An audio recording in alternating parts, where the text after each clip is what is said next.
화려하고 편안한 빌딩. 그러나 지금의 모습 뒤에는 땀과 먼지로 뒤범벅된 과거가 있었다. 흙을 파고 기초를 놓았던 누추하고 고단한 시절이 존재했다. 건물만 그런 것이 아니라 옷 역시 마찬가지다. 지금의 아름다움 뒤에는 초라하고 가냘펐던 과거, 볼품없는 작은 씨앗에 지나지 않았던 시절이 존재한다. 과거는 현재를 길러낸 자궁이다. 현재가 건물이라면 과거는 그 건물의 구조를 결정짓는 주춧돌이다. 선진국의 문턱에 바짝 다가서 있는 세계 8위의 무역국가, 대한민국의 현재 역시 과거에 의해 만들어졌다. 1945년 해방 이후 줄곧 생명의 길을 따라 달려왔기 때문에 오늘의 대한민국이 존재한다. 반면 북한은 죽음의 길을 따라 달려갔다. 공산 전체주의 체제가 되어버렸다. 지금은 문명 세계에서 완전히 낙오된 거덜난 나라로 전락하고 말았다. 어떤 이유로 남과 북은 생명과 죽음의 교차로에서 서로 다른 길을 택했던 것일까? 선배 세대는 왜, 그리고 어떻게 생명의 길을 선택했던 것일까? 그들은 그 선택을 위해 무엇을 희생했던 것일까? 건물 한 동, 꽃 한 송이에도 그 과거의 현재의 모습이 담겨있듯 대한민국에도 누추했던 과거 속에 현재의 청사진이 존재했었다. 미래를 만들어내는 현재를 이끄는 것이 리더십이라면 현재를 만들어낸 과거를 밝히는 것이 역사 해석이다.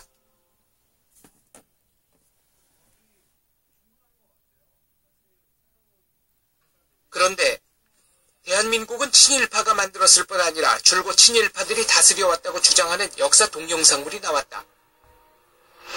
민족문제연구소가 만든 100년 전쟁이 그것이다.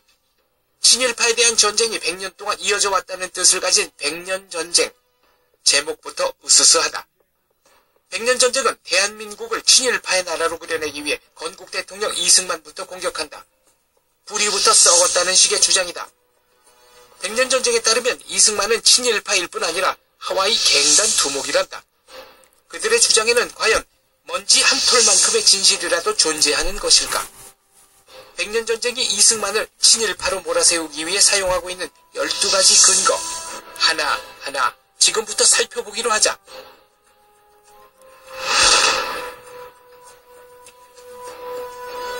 새빨간 거짓말이다. 이는 이승만과 김노디에 대한 명예훼손이며 인격살인이다. 이승만과 김노디의 범죄 피의자 사진은 뽀샵으로 조작했다.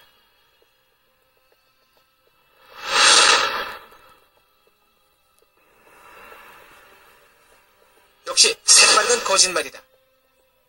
이승만의 헌신과 노력으로 최고급의 8년제 남녀공학 기숙학교 한인기독학원이 탄생했다.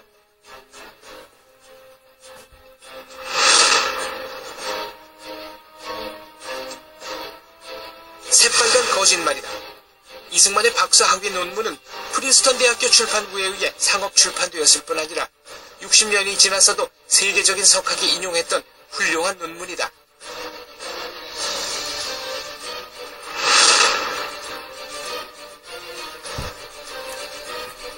새빨간 거짓말이다. 손가락 살점이 뜯기고 뼈가 드러날 정도로 고문을 받았다. 심지어 7개월 동안 손발이 묶인 상태에서 목에 칼을 쓴 채 지내기도 했다.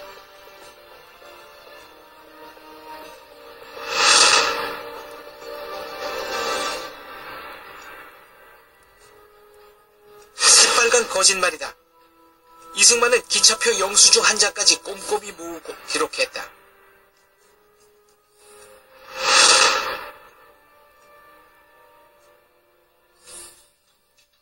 새빨간 거짓말이다.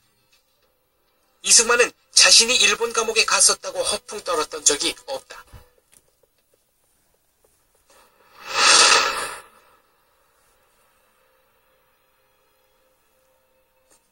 새빨간 거짓말이다. 이승만은 일본의 제거 대상 1호였다.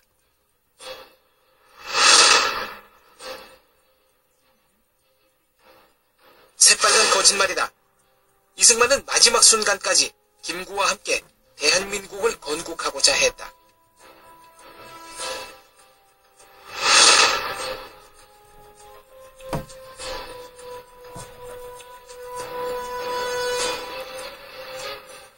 새빨간 거짓말이다. 이승만의 기고문을 엉터리로 번역해서 왜곡했다.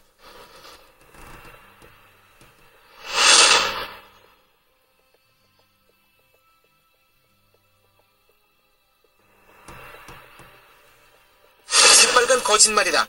이승만은 하와이 법정에서 그런 증언을 한 적이 없다.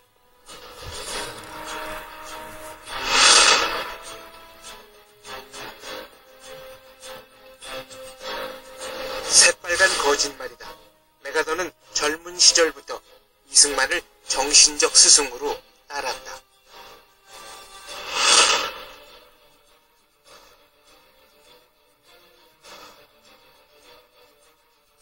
지독한 왜곡이다. CIA 보고서를 입맛대로 잘라내어 비틀었다. 백년전쟁이 이승만을 공격하기 위해 내놓은 12가지의 근거. 그중 11가지는 새빨간 거짓말이고 나머지 한 가지마저도 제멋대로 왜곡한 것이다.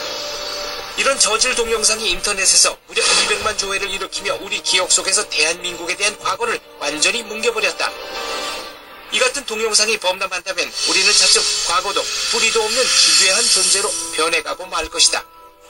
백년전쟁이 어떤 수법을 사용해서 진실을 왜곡했는지 그 테크닉을 해부해야 하는 까닭이 여기에 있다. 거짓 선동을 꿰뚫어 볼 줄 아는 것, 그것이 바로 당당한 시민의 징표이기 때문이다.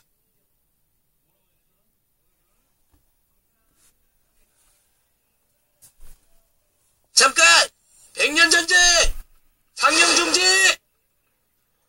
이것이 원래 이승만의 사진이다. 백년전쟁은 1930년 하와이에서 찍은 단체 사진에서 이승만을 오려내 범죄자 사진으로 뽀샵했다. 스톱! 백년전쟁! 상영중지! 이것이 원래 김노디의 사진이다. 백년전쟁은 1920년 3월 워싱턴에서 찍은 단체 사진에서 김노디를 오려내 역시 범죄자 사진으로 뽀샵했다. 조국의 독립을 위해 청춘을 바친 교포 여성의 인권과 명예를 짓밟은 것이다. 그런데 어라? 왜 이승만 사진은 1930년 것을 쓰고 김노디 사진은 1920년 것을 썼을까? 그것은 바로 늙은이가 젊은 여자를 농락한다는 이미지를 만들어내기 위해서였다. 1920년의 이승만은 바로 이 인물, 젊고 핸섬했다. 이미지 속의 조작, 백발의 찌푸린 얼굴, 부정적인 이미지를 무의식 속에 심기 위한 오도의 전략. 그래서 그들은 햇살 속에 잔뜩 찌푸린 중늙은이의 사진을 썼던 것이 아닐까? 그렇다면 이승만과 김노디, 도대체 무슨 일이 벌어졌던 것일까? 진실은 이것이다. 1910년대 후반 시카고에서 구타 페리라는 미국 여자가 고용되어 그 지역 미국인들에게 한국을 알리는 사업에 참여한 적이 있다. 그런데 이승만의 노력으로 김노디처럼 영어를 잘하고 고급 교육을 받은 교포 청년들이 속속 등장하기 시작하자 구타 페리 누려왔던 독점적 지위가 흔들리기 시작한다. 그녀는 결국 능력의 한계가 드러났고 이승만은 그녀를 해고했다. 졸지에 직장과 명성을 잃은 구타펠. 그녀는 무서운 복수를 계획하고 실천에 옮긴다. 이승만을 일본으로 추방시켜 고문과 감옥 속에서 죽게 만들기 위한 함정을 판 것이다. 이 계획을 실현하기 위해 시카고 이민국 책임자 해리 랜디스를 구워 삶았다. 구타펠에게 푹 빠진 해리 랜디스는 1920년 여름 다른 도시의 이민국에게 구타펠의 거짓말을 공문으로 만들어 마구 보내기 시작한다. 6월 22일의 공문은 이렇다. 승만리 혹은 이승만이라 불리는 40대 한국인이 있다. 이승만은 노디킴이라는 여자를 끼고 미국 각지를 싸돌아다닌다. 이는 맨액트 법률 위반이다. 그는 부인과 이혼했다고 거짓말하고 다닌다. 이승만의 부인은 한반도 정신병자 수용시설에 갇혀 있다. 이승만은 럭셔리 호텔에 머물며 백인 미녀들에게 돈을 물쓰듯 뿌리고 다닌다. 미국 각지의 이민국들은 시큰둥한 반응을 보였다. 랜디스는 한층 더 광분했다. 7월 12일 그는 또 한 번 공문을 띄운다. 이번엔 더 센 거짓말이다. 내 정보원에 의하면 이승만은 일본의 간첩이다. 이승만은 미국을 전복시키기 위한 음모를 꾸미고 있다. 이 공문 역시 내용이 너무 황당해서 다른 지역의 이민국들은 아예 반응을 보이지 않았다. 마침내 시카고 이민국의 랜디스는 8월 2일 최후의 승부수를 띄운다. 정보원의 이름을 밝히며 이승만은 빨갱이다 라는 주장을 한 것이다. 내 정보원은 구타펠이다. 이승만과 노디킴은 빨갱이들의 국제혁명 조직 IWW와 연결되어 있다. 샌프란시스코 휴즈 빌딩 419호에 가서 강 박사를 만나면 모든 정보를 들을 수 있다. 샌프란시스코 휴즈 빌딩 419호? 어디서 많이 들어본 주소다. 샌프란시스코 교포신문 신한민보가 바로 휴즈 빌딩 414호에 자리 잡고 있었다. 419호의 옆방이다. 강 박사라는 인물은 교포신문에 관계했던 이승만 반대파 인사가 아니었을까? 구타펠은 이승만 반대파와 손을 잡고 이승만을 일본으로 추방시켜 죽여버리려고 했던 것이 아닐까? 시카고 이민국의 해리 랜디스가 국제혁명 조직을 거론하며 정보원 구타펠의 신원을 밝히자 샌프란시스코 이민국은 조사에 나서지 않을 수 없게 됐다. 마침내 1920년 8월 9일 샌프란시스코 이민국은 하와이 지국으로 다음과 같은 명령을 보낸다. 이승만과 김노디를 조사하시오. 만약 해리 랜디스가 제공한 정보들이 사실로 확인된다면 이승만과 김노디의 본토 여행을 막고 그 둘을 일본으로 추방하시오. 하와이 이민지국의 리처드 헬지가 이승만과 김노디를 조사했다. 당연히 피의자 사진 따위는 찍지도 않았다. 8월 27일 헬지는 샌프란시스코 이민국으로 두툼한 조사 보고서를 보낸다. 이 보고서는 다음과 같은 글로 끝난다. 좀 더 확실한 증거가 제시될 때까지는 제 직무 도리상 이 박사와 김노디 양에게 모든 사람이 마땅히 받아야 할 인간으로서의 예우를 갖춰야 한다고 생각합니다. 왜냐하면 그들의 혐의를 뒷받침할 만한 신빙성 있는 근거가 전혀 없기 때문입니다. 이승만을 일본으로 추방시켜 죽음으로 내모려고 했던 구타펠과 해리 랜디스의 더러운 음모는 이렇게 비참하게 실패했다. 그로부터 90년이 지난 지금 100년 전쟁은 구타펠의 추악한 모함을 고스란히 재현하고 있다. 범죄자 사진을 찍었다. 재판을 받았다. 배심원을 구워 삶아 미꾸라지처럼 빠져나갔다라고 거짓말을 한다.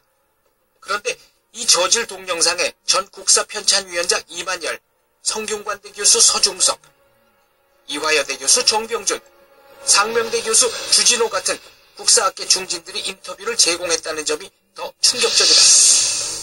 국사학계는 앞으로 뽀샵을 잘하는 사람에게 박사 학위를 주게 될지도 모른다.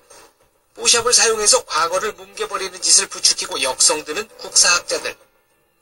과연 그들을 학자라고 부를 수 있을까? 과거를 뭉개버리는 행위에 대해 조지 오웰은 이렇게 말했다. 한 민족을 파괴하는 가장 효과적인 방법은 그들이 이해하고 있는 과거를 부정하고 뭉개버리는 것이다. 우리 민족의 과거를 제대로 해석해야 하는 국사학계가 100년 전쟁과 같은 저질 동영상을 옹호하고 그의 들러리를 선다. 국사학계는 이미 조지 오웰이 경고한 민족 파괴를 위한 거짓 선전작으로 타락한 것이 혹시 아닌지